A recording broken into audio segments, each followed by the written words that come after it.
Hi, I'm Nalin. Welcome to the course where you are going to learn how to draw human head. Drawing human head can be challenging for beginners because they don't know the basic thumb rules of head drawing. In this course, you are going to learn to draw the front view, side view and the 1/3 view of the human head.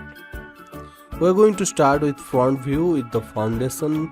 This foundation will help you to properly place the facial features such as lip, nose and eyes. Then we are going to draw the side view and the 3/4 view using some new methods.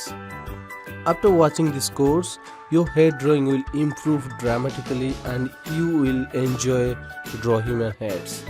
So let's enroll to the course and begin learning drawing heads.